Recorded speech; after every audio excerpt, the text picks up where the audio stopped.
be able to have new insights so that we don't get stuck in the old ruts and get stuck in the old roots and get stuck in the things that we were doing the way we were doing them forever and ever and ad infinitum. Not amen, because that is not as it is. That is not what it is that God does. God is forever creating newness. God is forever creating freshness. God is forever creating unique ways to reveal itself. That is why we are all here. God couldn't do it all when it made Claudette. God got a lot of things good there, but God needed to do it in a different way when he created Candace. God needed to do it in a different way when she created Nikki. God needed to do it in a different way when she said, I'm feeling some Tala right now. That God did it in a different way when each one of us were thought into being. God was like really loving on itself, and it was like, that first song, dang, I feel good. When God went into the awareness of, whoa, Asha sounds like a really good idea for me to express right now. So in this way, we're able to continue to know that each moment has some unique and fantastic expression of God that is happening.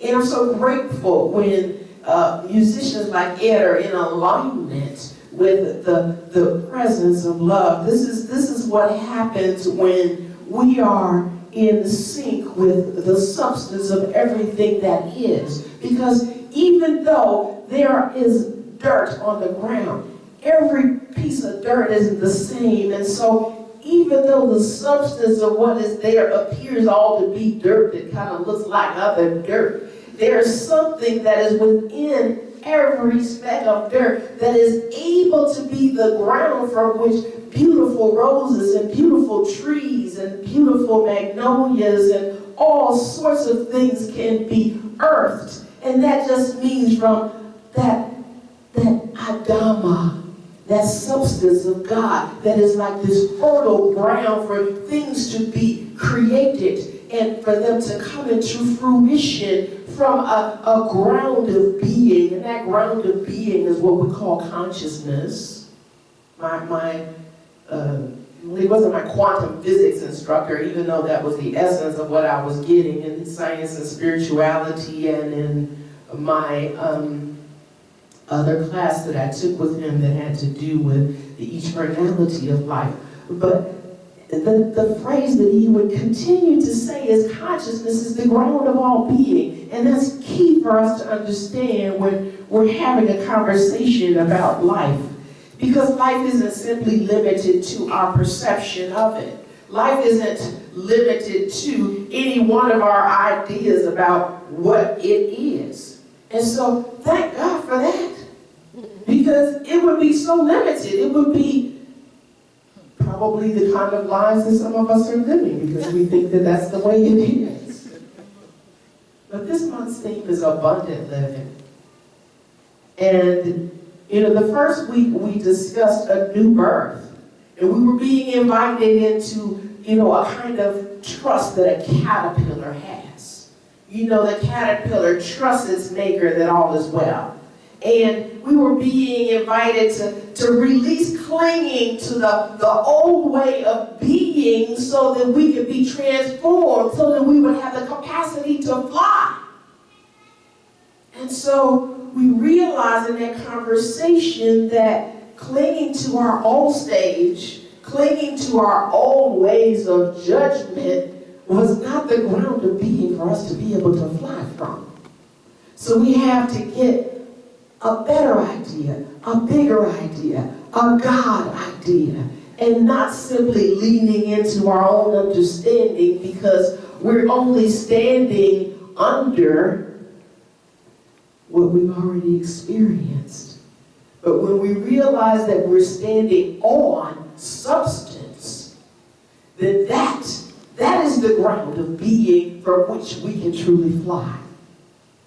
So in the second week of October, we explored the matter of the mass as we were with the the Higgs boson, the scientists who had discovered this God principle through billions and billions of dollars spent on this massive machine smashing things together so that they could prove that there was a God principle, as if we needed that. But for those who did, that was necessary. And so we are also looking in that same conversation at Malala, this Pakistani young teenager who was willing to stand in her power, in her divine power, that was absolutely knowing that she was stepping into her greatness, regardless of the Taliban's insistence on trying to subdue and oppress any woman from having education. This young teenager was willing to stand in the face of the Taliban, which the whole rest of the world has been quivering with, thinking, oh my God, the Taliban is going to get us. And this young girl said, that which is in me is greater than anything you're talking about. And even though she took a bullet in the head, she's still continuing to do the work because she knows it's the presence of God within her that's doing the work. She knows that it is that mass that is in her beingness that is really the activity that's going on. And so then last week, we stepped into the idea that God loves you more than you know. And so more than you know was a way for us to kind of get to the idea that our belief is measuring the extent and degree of our blessings. It just is done unto you as you believe. There's just no way around it. Whether you take it from the Bible, whether you don't want to take it from the Bible, that truth principle just simply is. As a man thinketh, so is he. Whatever quote works for you if you need that, just know that everything you want is relying on your belief. Breathe. Wow, that's a lot of pressure. So I gotta believe more in order for me to have what I want. Yeah, that's all you have to do though. It ain't like you gotta go dig ditches or you gotta like climb up mountains and reach the highest leaf on the tree at the top of the mountain. All you gotta do is believe. That's it. That's all it comes down to. Well, I don't know how to do that. Wow. The thing is, we've been talking about it all month, and we've been talking about abundant living. Abundant living doesn't just simply mean you're driving a Rolls Royce, or you just flashing cash all over the place, or you got bling bling going on everywhere. It's not about abundant living. It's not about how many things that you can acquire at the end of the day. You know, people like Candace's mother knows that. It's about how many people can you touch. As the teacher that she was, it's about how many people can you light. And because the light in you is like me lighting these candles this morning. It's like in order for that light to shine, we have got to ignite that in one another. But we have to start with ourselves. See, that's the thing. The beautiful thing is that we had the Oneness Day celebration on Thursday. We built up to it last week. We're going to do a little bit more piece to that this afternoon. Well, really this afternoon, meaning just afternoon. But we're going to be moving into that because it's necessary for us to continue to know why we are here. You know, the Oneness Spiritual Center isn't simply a name. It's not simply an idea. And so when I was just being in that as much as I could be and just really looking forward to just listening to the links over and over and over again, but when I was able to really get engaged in was when Ken Wilber and those people were talking about integral spirituality. And when you get into the idea that, you know, one religion isn't better than another, then you can kind of be open to the expansive way that God is happening as and through each one of us, in and through all of our ideas, whether they are even beneficial or not. The thing is, you know, the conversation was about, you know, there's an egocentric level where, you know, that means you're just focused on me. Oh, it's all about me. It's all about me. You know, it's all about me.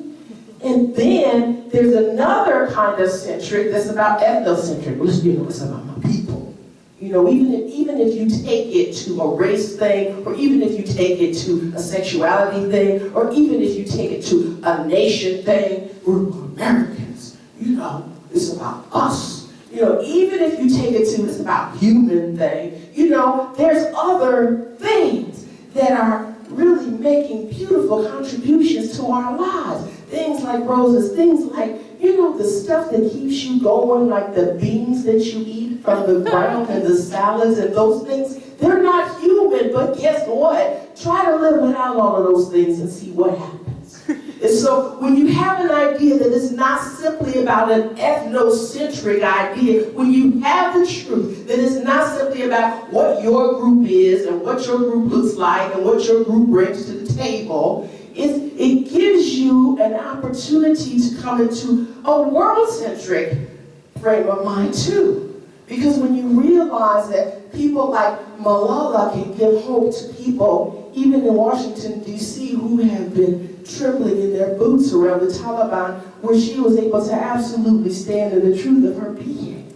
You see, she doesn't live anywhere within the contiguous United States or any other United States territories. She's not a part of that, but she's very much a part of our conscience because she has been influencing and affecting the ground of our being in excellence. And so if you think about anyone else that may be in another continent or on another planet even, and I know we don't know so much about the beings that are out there, but we know there's a lot of energy out there because we've sent enough ships and satellites out there to be really kind of picking up on a lot of activity that's happening. And I don't propose to be able to explain it all, but I know that there's something more than what's here. And so when we're able to have like a more cosmocentric awareness, then that means we get to include all of it. So we get to include not only the egocentrics and the ethnocentrics and the world-centrics, we get to include everything. We get to include the homophobes, and we get to include the races that are not defined or limited to any one race. We get to include the people who are religious fanatics, and we get to include the people who are atheists. We get to include everybody who's agnostic and everybody that doesn't like organized religion and those who absolutely rely on it for their weekly sustenance, not to be confused with their substance. But understand that this journey into a cosmocentric awareness is really what this Oneness Spiritual Center is about. When we say that our commitment is to a world that works for everyone, that's not even limited to human beings. Because if you keep messing around by trying to drill in the last biodiverse rainforest in the Amazon, then see what's going to happen. And that's what they're threatening to do. And somebody invited me to sign a petition against that, and I did. Because God doesn't need us to be its consultants. When God created a multi-diverse rainforest that has a balance, everything that needs to support the other thing. You know how the plants are emitting the oxygen. You know how we're emitting the carbon dioxide. Everything is in divine order. Its wisdom, its genius is perfect. It doesn't need to say, you know, what do you think about that? It doesn't need to consult with you about it. It already did, but we, in all of our magnificence, you know what, we need to drill for oil up in here and disrupt this whole process of everything that's working together. And then, well, I don't understand why all these tornadoes and tsunamis are happening, and I don't understand, you know. And so, understand that everything that happens is connected. And because everything that is connected, know that there is only one thing that's connecting it, and it is the presence of God, the substance of all things. That's today's topic, folks. So when you know that, you know, you have spiritual practices like meditation that help to produce stages of consciousness, you know, but also know that there's something more that helps us to be our greatness. Our spiritual practices really are designed to awaken us. But for us to come into a true cosmic consciousness, we also have to grow up. Breathe. Wake up and grow up. And so the growing up is the part where we're really tuned in to that use me song. Because this is the way that we just, we don't keep our heads in a book and say, okay, I got it, I got the theory, I'm good, I can say it out loud, I can repeat it to somebody else. That's not what this is about. It's not simply knowing the truth, but it's acting on the truth that will set you free. When you can allow yourself to be an instrument, anytime I do some writing, it's usually pretty fantastic. And I'm not saying that from an egocentric point of view, I'm saying that from the people whose lives I've touched around the world.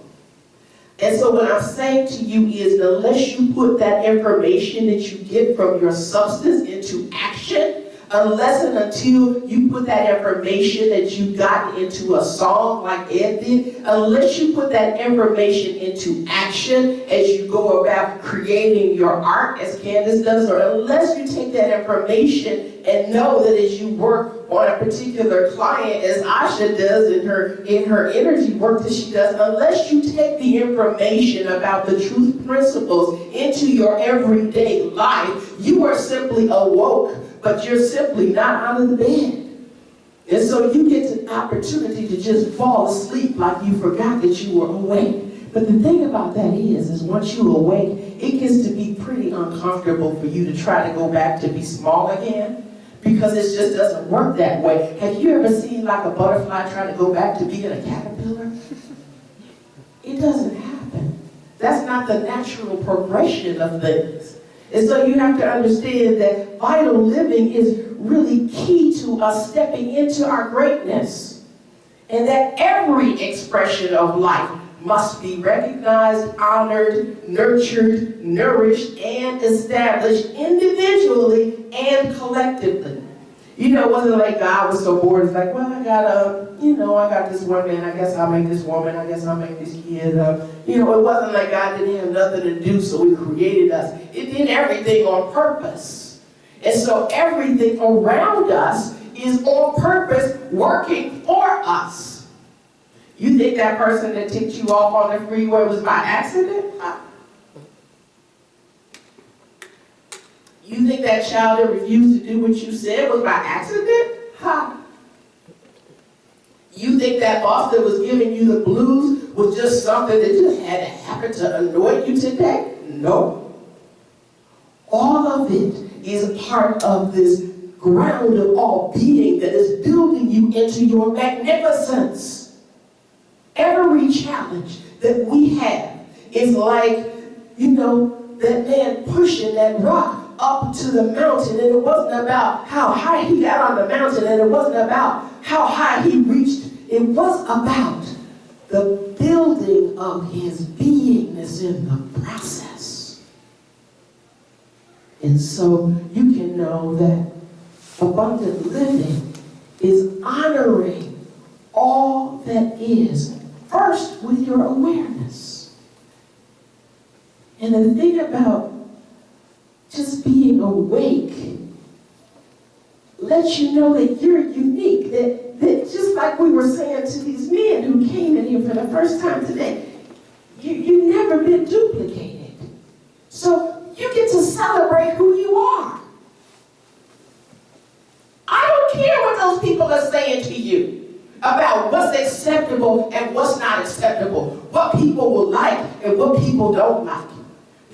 If I wanted to just have a church that was about somebody else doing something, then maybe I would have just been a staff minister, but there wasn't anybody doing anything that I wanted to do about oneness in a way that I knew was real. So for me, it was up to me. That doesn't mean that I might not change my mind and just want to, kind of like take it easy and just kind of like, oh, what y'all doing? Okay, I'll do that today.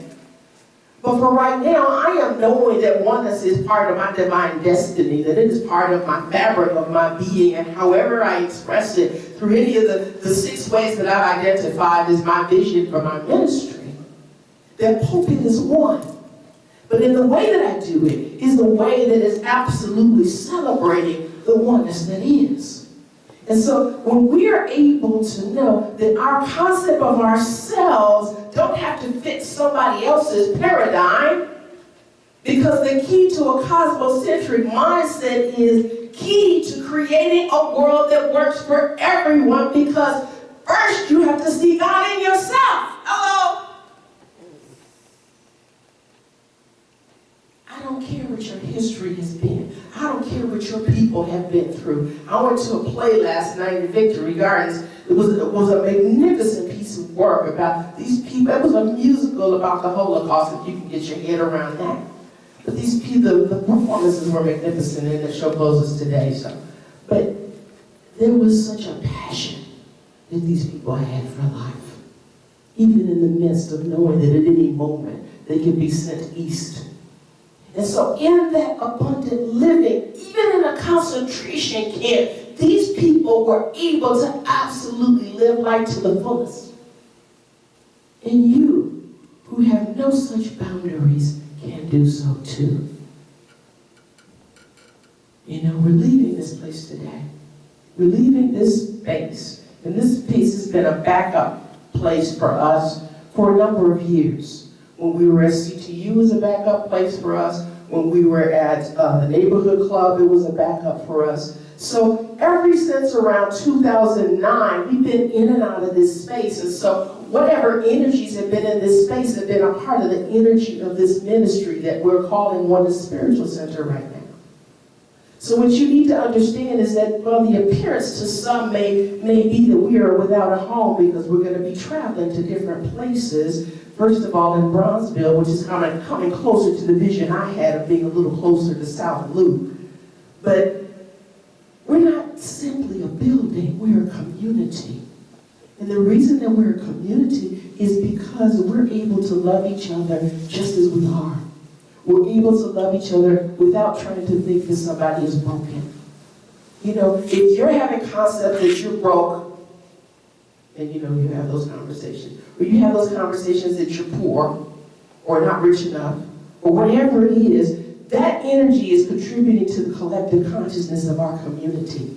Just as what Malala did has had an effect on this part of the world. So just know that we want you to be able to commit to a world that works for everyone on an individual level. So that means you have to leave that caterpillar stuff alone. We're coming into a new birth now. That was the beginning of our month. We're coming into a new awareness of what life is, not based on what happened in the old times, what happened with the last minister where you wanted to stay at that community, what happened with the people that you were in community with before. We're talking about where you are right here, right now, in this eternal moment. And in this eternal moment, you have an opportunity to be more than you ever have been. You have an opportunity to fly beyond the horizons that you've ever seen before. And so the commitment and the connections are what are important here. Because we love each other, we do what we do, not simply to gain anything, but just being a service. Yeah, I'll say it. I got like $17,000 less than I thought I would be getting as a minister in this community this year. I'm not in this for the money. That don't mean that you shouldn't put anything in the basket. Hello. But it does mean that service is key to what we do together. It is not about this egocentric purpose or goal that we might have in mind. Well, I want to get to church. I want to find a man. Well, ain't no man there. Let me go somewhere else. You know, it ain't about, well, you know, I'd rather have a heterosexual minister. It ain't about whatever the packaging is of the people in the community as much as it is, what is it that we are connected to and committed to collectively together? You know, what is it that we are committed to be collectively and individually? And that is what makes oneness be an instrument for a world that works for everyone. This is how the law of circulation works. You know, you get pulled into these spaces and places where you can share your gifts. And so when you listen to the announcements that say, use your talents, and somebody like Imani responds, who's this wonderful raw food gourmet cook, then that's like service. And see how abundant that feels to be able to feed your people. See how abundant that feels to be able for you to taste something that's not packaged or has been frozen with all kinds of different preservatives in it. See what it may feel like for you to be living abundantly in real ways. I invite you to enroll in the vision. That's what I'm here to do. I'm forever inviting you to enroll in the vision. Not for me, for us. And I'm not even limiting the us to humans. But when we want to find God, in the bumblebee, if we want to find God in the honey that's in our tea, if we want to be present to the substance that is underneath everything that is, then truly we will be able to know that we are each blessed of our Father, and we can inherit the kingdom that's available to us. So I'm going to invite you to look to your neighbor and say, I am a child of the universe. I am a child of the universe. I am richly endowed with the allness, the fullness of all good. I am richly endowed with the fullness of all good. I am richly endowed with the fullness of all good. And whatever part of you that doesn't get that, I'm going to ask you to say it again. I'm a child of the universe. I'm a child of the universe. I am richly endowed with the fullness of the all good. I am richly endowed with the fullness of all good. So I don't care what it was that you did. I don't care what the crime was that you committed, whether it was jaywalking or whatever it might have been. Because you are a child of the universe, and you're filled with the fullness of the all good. What you do with it is up to you, but it ain't like you're lacking anything. So if anybody's trying to convince you that you're anything less, you better tell them that you're really grateful for them sharing that information and keep on stepping. Because what you need to know about you is not anything that anyone can tell you, not including me. But you call forth whatever it is that I have to say today. So just know that you are co-creating the world that works for you even now. But when we're talking about the vision for the community, we're talking about deepening our connections by way of our spiritual practice. That's the awakening part. But we're also talking about collective spiritual practice, anchoring the teachings, got the theory, know the grace of God is there, but stepping into our greatness is saying, oh, leaders like, yeah, I think I can work that. I can work that. When you're stepping into your greatness, and it's not even simply about how you're looking, what clothes you're wearing, but it's about really knowing the infinite possibilities that are available. So when we step out of these doors today, we have infinite possibilities available to us. So when we step out of the door of our homes on any given day, we have infinite possibilities available to us. And if we're limited by what has been, then we're not co-creating a world that works for everyone. So the vision for you to enroll in is one of abundant living. The vision for you to enroll in is to turn away from the appearance of lack to the reality of affluence. Abundant living means being able to taste all of it, being able to smell all of it, being able to touch all of it. Say to your neighbor, I establish myself in the limitless substance of God. I establish myself in the limitless substance of God. And I have abundance. And I have abundance. See, that's what abundance is about, people. It's about establishing yourself in the limitless substance of God. So,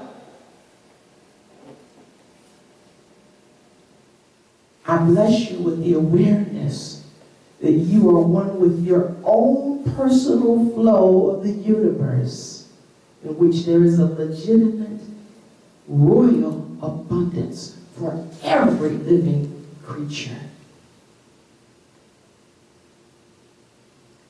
So I want you to know that as we are here together and we move out of a lack state of mind into an entitlement state of mind, that's not just reserved for certain people. Entitlement is for all of us. And let me tell you that that entitlement is the affirmation that you gave to your neighbor. I am a child of the universe, richly endowed with the fullness of all good. That is what you are entitled to. You are an expression of the infinite creative flow. You are entitled to constant support, just as the lilies of the field who toil not. You don't have to struggle to have your good. You are entitled. I don't care what the genetic history of your mother was, what she did for a living, whether she scrubbed floors or she was the first lady of the state of Illinois. I don't care what your pedigree was in the physical realm. Your true pedigree is of royal magnificence. This is the substance that you are made of. Know that God is in the midst of you, whether it's physically detectable or not. And it is that purpose, the power, and the peace that is leading you to see God in yourself and to see God in each other. And lastly, as I close, know that when you're being present with the note that your good is here right now, you're being anchored in joy. See, can you not feel joy when you think about your good being right here, right now? Now remember what our annual theme is. Journey into joy, living and loving in bliss. This is what God wants for you. Live abundantly. Namaste. Namaste.